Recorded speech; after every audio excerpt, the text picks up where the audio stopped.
Hello student, welcome to your YouTube channel every classes 15। और आज हम आपके लिए एक कुछ नया लेकर आए हैं। जैसे कि आप सभी देख ही रहे हैं, OMR शीट हमारे हाथ में देख रहे हैं। तो अब की बार न्यू पैटर्न है 10th क्लास में एग्जाम का। क्या पैटर्न है कि इसमें 2 पार्ट में आपका पेपर होगा। फर्स्ट पार्ट में होगा जो 20 क्वेश्चन, जो विकल्प प्रकार के प्रश्न होगा, ऑब्जेक्टिव क्वेश्चन होते हैं। ऑब्जेक्टिव क्वेश्चन का आंसर आपको OMR शीट पर देना है, और बाकी जो डिस्क्रिप्टिव क्वेश्चन 13, 14 जो क्वेश्चन आएंगे बाकी के 50 नंबर में, वो आपको सोल्व करने हैं कॉपी पर। ठीक है, तो जो आज हम लेकर आपके लिए ऑब्जेक्टिव क्वेश्चन के लिए लेकर आए हैं कि आपको पहले से पता चल जाए कि ऑब्जेक्टिव पेपर में आपको किस तरह से पेपर को सोल्व करना है और किस तरह से आपको रोल नंबर अपना OMR शीट पर भरना है, क्वेश्चनों का आंसर आपको किस तरह से फिलअप करना है। तो उसके लिए एक डेमो आपके लिए। देखिए भाई, यदि जो आपकी OMR शीट आएगी वो आपकी इस टाइप में आएगी। देखिए, सबसे पहले आपको क्या करना होगा, परीक्षा तिथि, फिर विषय का नाम, फिर परीक्षार्थी का नाम, फिर रोल नंबर, जो आपका बोर्ड का रोल नंबर होगा, विषय कोड, ये सब आपको बता दी जाएगी पहले ही। फिर परीक्षा कक्ष, कक्षन 10th भर दिया जाएगा, पंजीकरण संख्या, रजिस्ट्रेशन नंबर होता है वो। उसके बाद आपके आते हैं ये 20 क्वेश्चन। जो 20 क्वेश्चन का आंसर आपको जो फिलअप करने हैं वो यहाँ फिलअप करने हैं।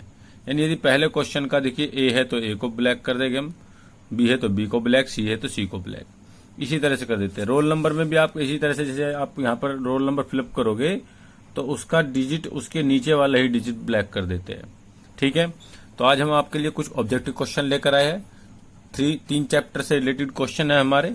देखिए भाई, किस किस से, वास्तविक संख्या, 2 चर वाली रैखिक समीकरण और द्विघात समीकरण से कुछ ऑब्जेक्टिव क्वेश्चन है, और उसको आप जल्दी से जल्दी किस तरह से सोल्व करते हैं वो देखते हैं। ठीक है, देखिए ये हमारे कुछ ऑब्जेक्टिव क्वेश्चन। पहला क्वेश्चन है 144 के अभाज्य गुणनखंडों में 2 की घात बताइए। तो x की पावर 144, तो सबसे पहला आप 144 के फैक्टर कर लेंगे। ठीक है, 1 मिनट।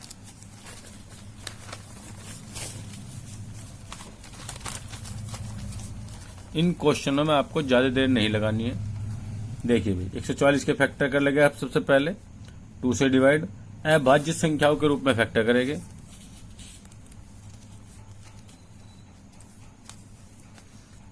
सेवन 2 से डिवाइड करो, 30, 3 2 6, 1 12, 3 2 6। फिर आप करेंगे 18 आ जाएगा, 2 1 जा 2, 1 16, 2 8 जा 16, 2 9 जा 18, 3 1 जा 3, 3 1 जा 3, यह आ जाएगा आपका।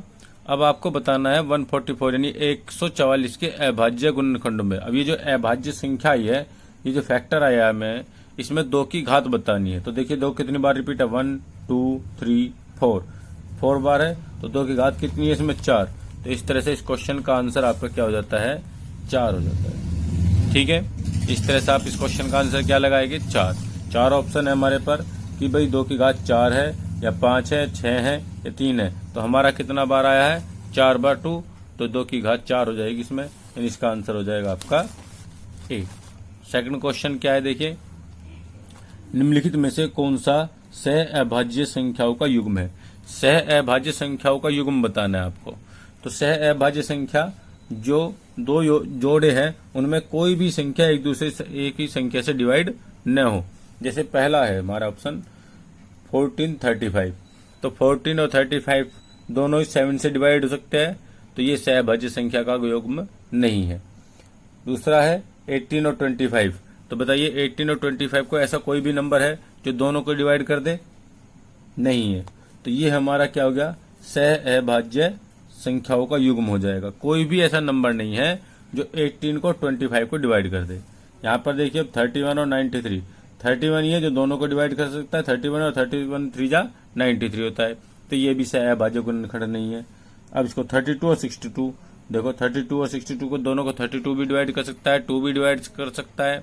ठीक है, तो ये भी सह अभाज्य गुणनखंड नहीं है। क्या है आपका सह अभाज्य गुणनखंड, B, 18 और 25। ठीक है स्टूडेंट, इस तरह से छोटे छोटे क्वेश्चन होते हैं, उन्हें जल्दी से जल्दी आपको सॉल्व करना होता है। क्वेश्चन नंबर 3, दी गई संख्याओं में अभाज्य संख्या होगी। जो दी गई संख्या है उनमें अभाज्य संख्या कौन सी है? तो अभाज्य संख्या वह संख्या होती है जो स्वयं से और 1 से डिवाइड होती है। तो पहली अभाज्य संख्या हमारी 2 होती है, जो कि स्वयं से भी और 1 से भी डिवाइड होती है। तो पहली अभाज्य संख्या क्या हो जाएगी? 2। नेक्स्ट क्वेश्चन, यदि 26 और 156 का लैसे 156 है तो में से ज्ञात कीजिए। देखिए भैया, ये कह रहा है 26 और 156 का, ठीक है, 26 और 156 का लैसे दे दिया 156, में से पूछ रहा है। तो इसमें क्या होता है? लैसे गुणा में से बराबर पहली संख्या गुणा दूसरी संख्या, यही तो होता है। तो हमें क्या निकालना है इसमें? में से। तो में से बराबर क्या हो जाएगा? पहली संख्या 26 गुणा दूसरी संख्या 156 बटे में आ जाएगा लैसे, ठीक है। 26 गुणा 156 बटे में लैसे कितना है दिया इन्होंने? 156 दिया हुआ है लैसे, तो 156 रख देंगे। 156 से 156 कट जाएगा, तो में से कितना आ गया? 26। में से कितना आ जाएगा? 26 आ जाएगा। यहाँ पर ये फॉर्मूला यूज कर लिया हमने, लैसे गुणा में से बराबर पहली संख्या गुणा दूसरी संख्या। जो हमें ज्ञात करना तो यहीं रख लेते हैं, दूसरी संख्या को इसके बटे मिल जाते हैं। तो इस तरह से इसका में से कितना आ गया? 26 है। ठीक है स्टूडेंट, नेक्स्ट क्वेश्चन क्या है? यदि समीकरण ये का एक मूल -1 है तो m का मान ज्ञात कीजिए। ये समीकरण दी हुई है एक, और इसमें m का मान इन्होंने हमें दिया है -1। देखिए भाई, जो क्वेश्चन नंबर 5 है उसमें क्या करना है? समीकरण क्या है आपकी? 2x² plus 3x minus m, ये समीकरण है, और बराबर 0। इसका एक मूल क्या है? -1। अब मूल क्या होता है आपका? x की वैल्यू। हम इसमें x की जगह -1 रख कर ऐसे हल कर लेंगे तो m का मान आ जाएगा हमारा। ठीक है स्टूडेंट, इसमें x की जगह क्या रख दीजिए? -1 रख दीजिए। 2 इंटू -1 की power 2 plus 3 into -1 minus m बराबर 0।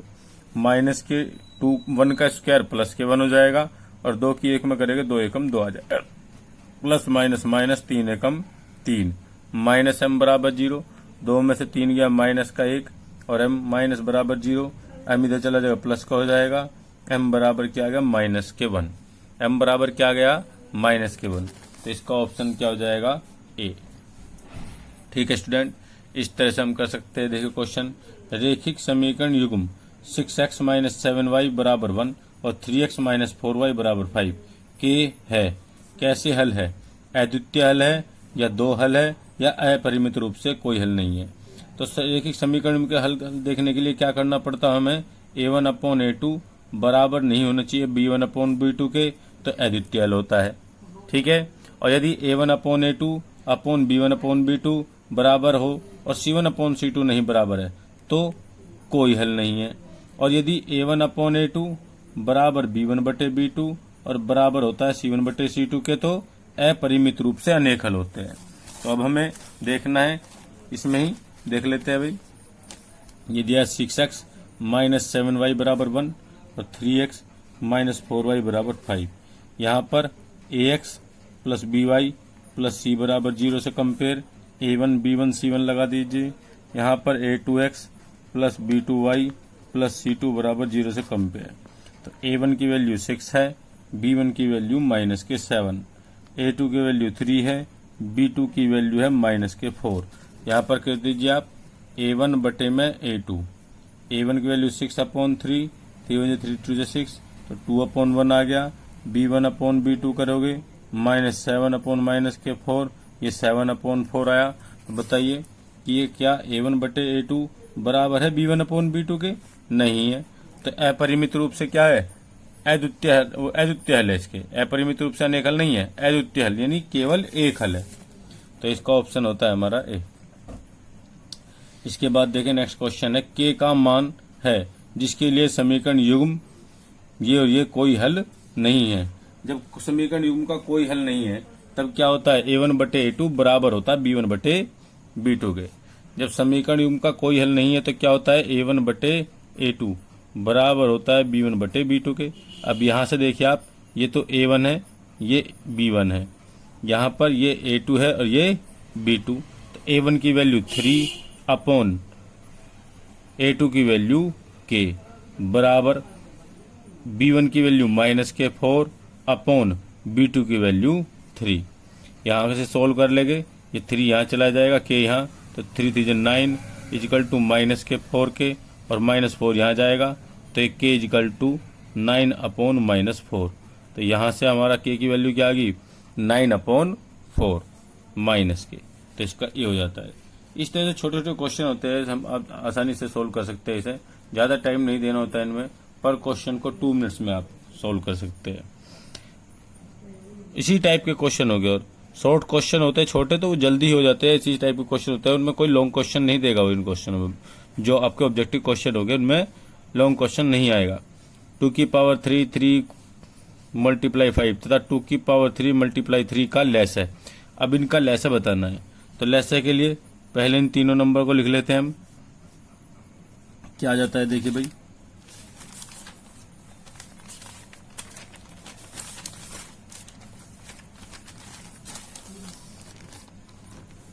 ये आ जाएगा 2⁵ 3 × 5। अब इससे कंपेयर करते, जो इसका इसमें आ चुका है नंबर उसे छोड़ देंगे, जो नहीं आया उसे लिख लेते हैं।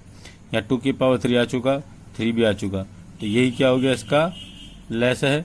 अब इनकी मल्टीप्लाई करते, 2⁵ 3 8 होता है, 5 3 जा 15 और 15 8 जा 120, 15 8 120, तो इसका क्या आ गया, 120। सी ऑप्शन है इसका। ठीक है स्टूडेंट, इस तरह से इसका ऑप्शन क्या आता है, सी। द्विघात समीकरण का मूल है। इस द्विघात समीकरण का क्या मूल है, मूल बता देते हैं। इसको सॉल्व कर लेंगे आप, तो x² - 4 बराबर 0, तो x² बराबर 4, दोनों पक्षों का स्क्वायर रूट कर देते हैं आप, तो x बराबर +-2 आ जाएगा।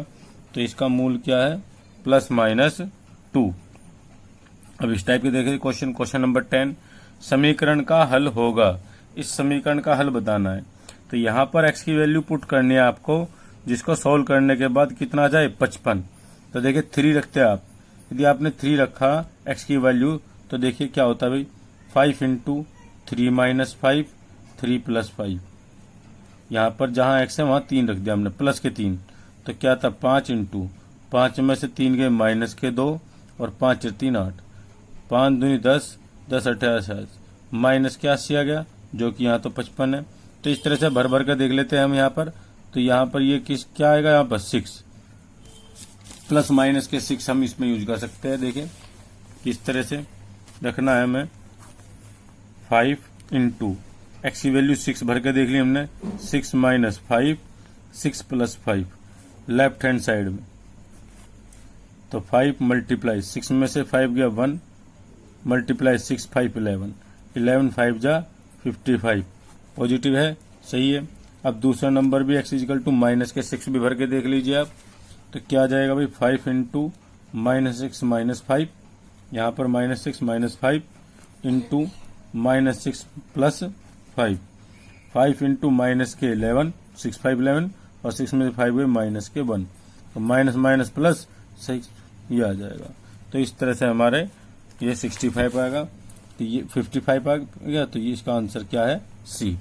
तो इस तरह से आप ये ऑब्जेक्टिव क्वेश्चन कर सकते हैं आसानी से। हमने 10 क्वेश्चन आपको दिए, ये कराए, बाकी आप क्वेश्चन कर सकते हैं।